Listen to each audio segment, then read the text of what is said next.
Hey everyone, Desmos here with a new build video for my Magicka Sorcerer. This build is very fun to play and excels in burst damage, pressure and mobility. We also have a lot of tankiness and sustain on this build, which makes it a very well-rounded setup that works in all PvP content, apart from no-proc campaigns where some of the sets won't be functional. There are a few somewhat unique tweaks to the usual Magicka gameplay, as you'll soon be able to see in the background footage, but we'll get to that later. Without further ado, let's get started with the gear. On the front bar we have 5 pieces of Burning Spellweave. This is our main offensive set. It can be substituted with Rallying Cry for more tankiness, but I've found the survivability to be good enough with Burning Spellweave. And the additional spell damage and burning status effect really make a difference when it comes to getting kills. On the back bar we have Resto Vitality. As a Magicka Sorcerer we benefit immensely from this set, as the stamina is always useful defensively and can be turned into Magicka when needed. The Magicka sustain gained also allows us to run Bevic Sugar Skulls as food, which we'll get to a bit later. As a monster set we have Mighty Chudan in order to save a skill slot with just 2 items, while getting really good defensive value from the 1 and 2 piece bonuses.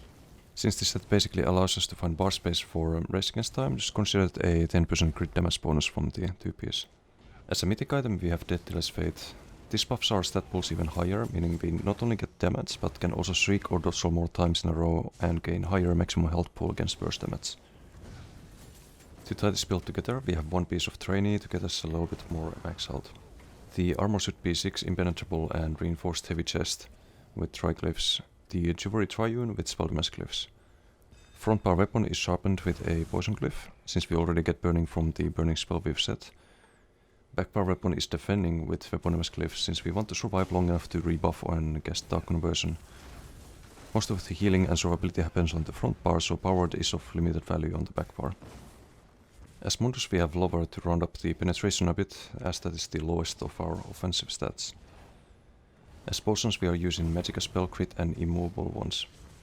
These get us the important major prophecy buff, as well as Immobile to safely cast frags or Dark Conversion, and to reduce the amount of CC breaks required, which in turn increases the stamina sustain a lot.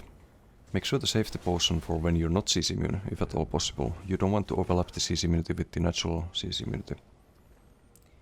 As food we are using Bevic Sugar Skulls, as this lets us streak more times in a row before running out of Magicka, lets us use Dark Conversion more safely, as we won't be out of stamina for dodge rolls and CC breaks afterwards, and it provides us with more offensive value than Bear Hunts does. As race you can pick any that gives you more max Magicka. Perhaps Altmare or Dark Elf would be the most optimal though for the additional stamina sustain. Alright, let's move on to skills. Endless Fury, this is our execute. Always put this on targets before going for a burst combo. In group fights you can sometimes also just keep going for combos and apply this to everyone to get the killing blows. Second skill on the bar is very flexible. You can go for Hardened Ward, which even with only 34k Magicka actually provides more burst defense than the best alternative burst heal, Blessing of Restoration, as you can see on the screen. Another alternative is using Echoing Vigor, which can be sustained well and also provides healing for your allies. If you run with people using cross heals, I would recommend going for this option instead.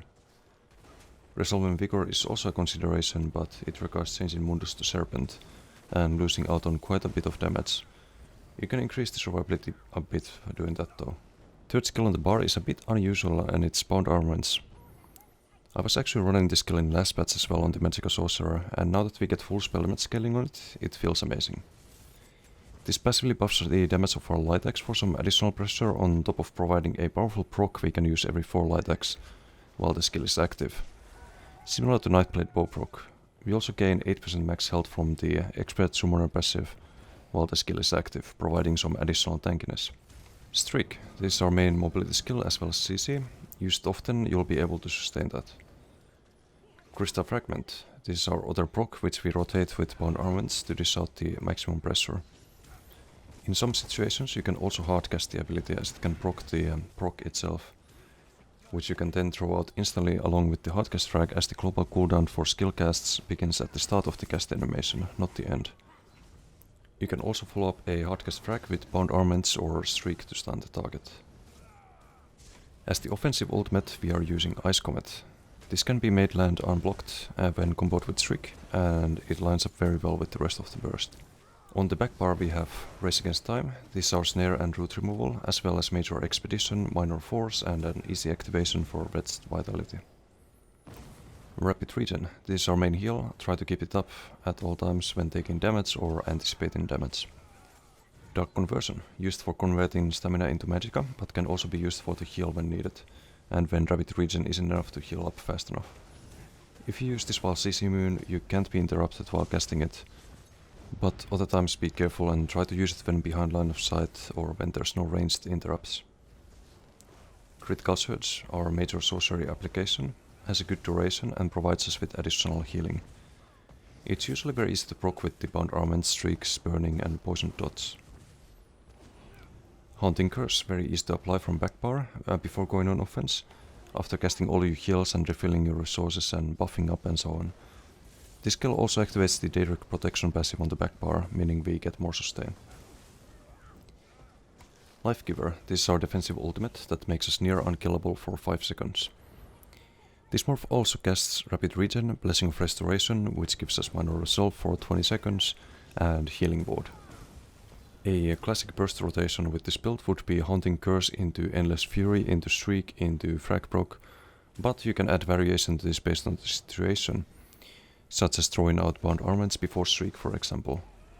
For a maximum burst, cast Ice Comet before streaking, as that all guaranteed lands unblocked. As for champion points, they are as follows. Green CPs, Stitch Blessing, combat dose drop sometimes in PvP, which enables this CP and gives you a lot of extra mobility for free. Sustaining Shadows, you might want to sneak in some situations in PvP, which means this passive can provide some additional stamina sustain. Warmount and Gifted Rider provide some extra protection while mounted, so these CPs have some marginal benefit for PvP. The rest of the green CPs provide no combat benefit. Blue CPs, Fighting Finesse, this gives us more critical damage and healing, providing good offensive and defensive value. Master at Arms, apart from burning and poison status effects, all of our damage is considered direct damage, so this passive provides us with a lot of damage. Deadly Aim, the vast majority of our damage is single target, so the value we get from this CP is very significant.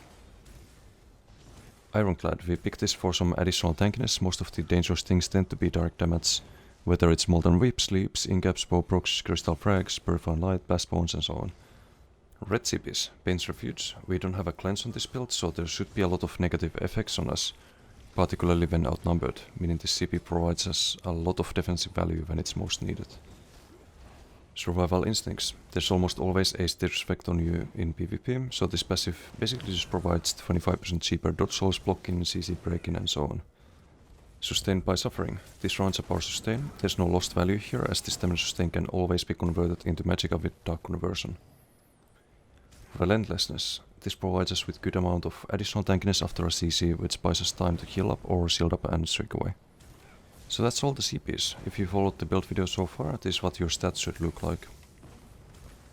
And that's all. I hope you enjoyed my very first Magicka Sorcerer build video, and I hope you'll have as much fun with the build as I've had. If you have any questions or feedback, feel free to leave a comment below or let me know on Twitch when I'm streaming. We also have a Discord server where a lot of the build theory crafting is done. Links are in the description. As always, thank you for watching and see you next time. Bye.